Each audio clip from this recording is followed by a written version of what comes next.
Hello everybody, hello. It's another Chessbait Drivecast, it's another Tuesday or Thursday, it's another Chessbait Drivecast, I've already said that. Controversial opinions, controversial topic, let's get into it. So, today's topic, today's agenda, I suppose, is fashion. You know, I want to keep this one simple, I want to keep it short, so I want to make sure I can, do something fun, you know, a little something fantastic, something fun. And, I don't know, people wear clothes every day, I hope. I hope you're wearing clothes right now. But even if you aren't, you know, even if you're just listening to this in the bathroom or whatsoever, but then again, even in the bathroom you have a shirt on. Even if you're listening to this while you're taking a shower or something, which I don't know why you do that, but okay. You know, we all wear clothes. I look around me, people biking to the left of me are wearing a tank top and a t-shirt. The people behind me wear sunglasses, technically not clothes, I get it, it's accessories, whatever, but, you know, they're wearing a polo shirt behind me, etc., etc. And, yeah, everybody has something to do. Everybody has, I was going to say something and I completely forgot. Everybody wears clothes, and, look, it's not anything controversial, okay? Like, let's be real here. Clothes exist because of modesty. I'm pretty sure there's an entire Vsauce video based on why do we wear clothes. Oh, it's because, as time went on, we have emotions, and society deemed it that those our nether regions should be preserved as not preserved. What's the word? Our nether regions should not be exposed to everyone else because they're private parts for a reason. And I hope I really don't get demonetized for this. It's a fun topic, but I didn't want my words to exactly come out like that. But my point is, the nether, no, sorry, I'm just having too much fun. But yeah, the point of clothes, you know, initially it was so that we can protect ourselves, protect specific areas that are very crucial, not necessarily for survival, but just for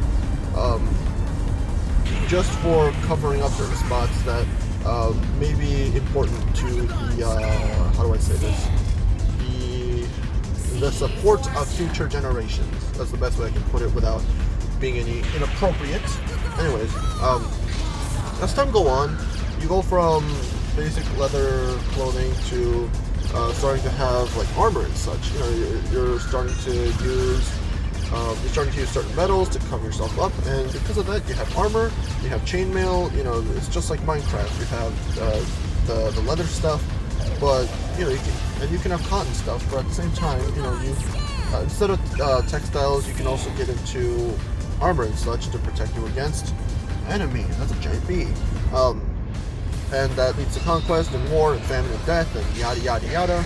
But the point is, that's one branch of the clothing evolution, and it kind of just ended when guns decided to become a thing. And at that point, you know, nowadays in more modern times, it's more camo and that kind of stuff. But even camo has its limitations, and even with that, you know, with the addition of technology, there's drones and such. So even camo is starting to become less and less relevant because it's they're able to find faces within clothing so much. Camo clothing within forests so much easier than the normal eye can. What else is there?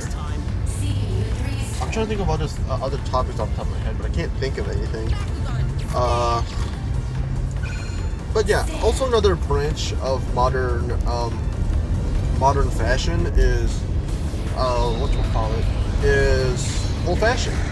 Another branch of clothing is fashion. You know, people, obviously this has existed for a lot longer than people realize. I mean, look, people have colored like tunics and dresses and shirts of different colors and such, just to show off, oh, I have this shirt. It is futuristic. It is totally what's popular right now.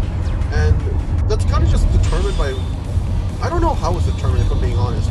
Like, I genuinely want to know, who are the trailblazers that are making these clothing popular? Because look, I'm gonna be real with you, like, high-end fashion and normal fashion are two completely different worlds. Like, you get normal fashion, you have the standard tank top, you have the standard t-shirt, you have whatever print t-shirt that you got from your favorite YouTuber. And then you also have, oh god, it's touch it. Ugly, dead possum. And then you also have sweatpants, sweatshirts, you know, all the casual stuff. You know, obviously you still got denim, you obviously still got plaid, and you know, all that stuff is useful and all, but the most important part is that you're comfortable, okay? You don't necessarily have to look the best as long as you're comfortable in your own skin and in your own clothes. But high-end fashion, I feel like the point of it is to just go completely the opposite. The point of high-end fashion seems to be to make you the most uncomfortable as possible, because, my God, like, people joke about modern fashion being out of this world. I don't know what artists are thinking half the time. Like, they send models out, sometimes they send models out with, like, literally, like, a string covering, like, it's like you're trying to make a wireframe for a human, you know? If you're making, like, an automaton, if you're making, like, a robot of a human, but you're starting out with, like, the wireframe, like, how you make a frame for the house, you know, with all the support beams and such, it seems like you're doing the same thing, but with a human, and instead of metal or wood, it's just cotton, just a literal string. It doesn't cover much, it doesn't look like it's covering much, and somehow it's like $10,000. Like, Jabebus, dude, bejesus. I meant to say bejesus. What's the representation? Why does it cost so much? It's like that banana taped to a wall that sold for like $5,000. What's the point of it all? It's not like that banana's gonna last forever, it's gonna rot. If it was a plastic banana taped to a wall, I would have called it bad art, but at least it would have made sense. Okay, it doesn't make any sense, but at least it's sense. It's not even sensible, but at least it's art. I'm not gonna understand it, but sure. But yeah, sometimes the models that they send don't have any clothes at all, and sometimes they have way too many clothes. Like, somehow they're wearing like 10 layers with 11 different colors, with from like 5 different country styles and cultures, and obviously obviously it looks like they're super uncomfortable and they're barely able to walk in it, but if they have to pose with it, then what else is there? There's also the you guys remember when Kim Kardashian got in trouble for naming her line of whatever kimonos? She had what is it, she had a bunch of dresses. I'm just gonna try to see if I can find it here. She had a bunch of dresses that supposedly had Japanese cultural influences on it. And she said, "Oh, I should call it a kimono because my name starts with Kim." And obviously, people got mad. Oh, yeah, obviously people are gonna get mad, but like, don't you guys realize what you're doing? No offense, but Kim K could literally kill a child and get money off of it. The point of what Kim K does, okay, first of all, just for all intents and purposes and legal purposes, I don't mean she's actually killed a child. Far from it. She's smarter than that. That's what my point is.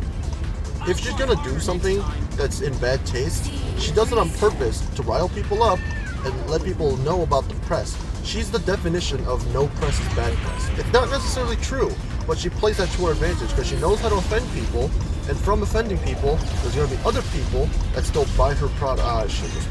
There's going to be other people that buy your product. You see how that works? And because of that, even though a bunch of people are left offended, it's Kim K that ends up with money in her pocket. Not the trolls. What are they called? Not the social justice warriors that talk about how offensive it is to Japanese culture. You do realize who I am. Like, I'm an Asian myself. I have a slight distaste toward Japan just because of the history between Asian countries and Japan. But at the same time, you know, I like their culture. I want to learn the language and such and such. But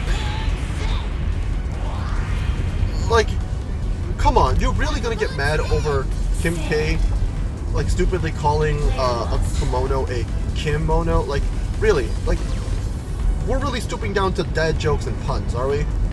God. Like, I get it. If you want to call it cultural appropriation, call it cultural appropriation. But don't try to call her out on it because you know she's gonna be the one profiting from it. Like, God, what's the point? Cultural appropriation is honestly the stupidest thing in the world. Like, I get it.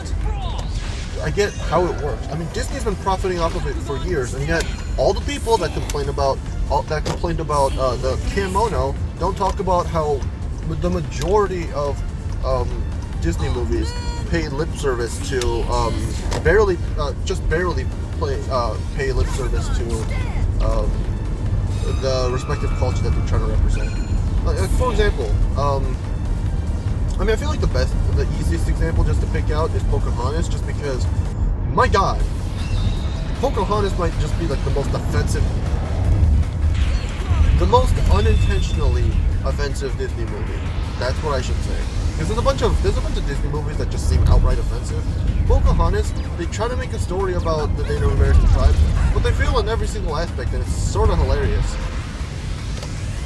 But yeah, like if you're gonna use like Native American styles to, look, I get it. If you want to use Native American style in your clothing, whatever. Like, you can have influences. You can have people from other countries of origin have influence from other countries and be able to use that for their own stuff. Like, sure, they can, like, as long as they say, I understand this, I understand that, and it's pretty cool, and I wanted to implement it in what I do. Like, that's how public trade works. You take something that someone else used somewhere around the world, and you develop it a little bit to fit your culture a little more, to fit your taste. Isn't that what America's been profiting off of for the last, 100 years now? You don't get to tell me that people have been culturally appropriating stuff for years when, like, no offense, the entire country of America is literally just cultural appropriation.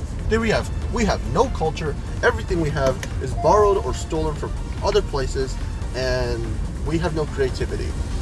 Unless if it's superhero movies, which, even the idea of a superhero, I'm pretty sure originated from trapeze, the circus act, and I'm pretty sure all that circus act stuff came from Europe. Wow, I guess we really just don't have any creativity. I'm pretty sure even the camera, it probably wasn't invented in the US, but movies probably was more of a European thing even as well. Don't quote me on that one. That one I genuinely do not know the answer to. But that's going to be it for today. Time to turn all this off. I will see you guys in the next episode of Chessbait Drivecast. I'm sorry for talking too fast, but I gotta go. Thank you for watching as always. I guess this wasn't as short as I thought it would be. I'll see you guys. I already said that. Bye.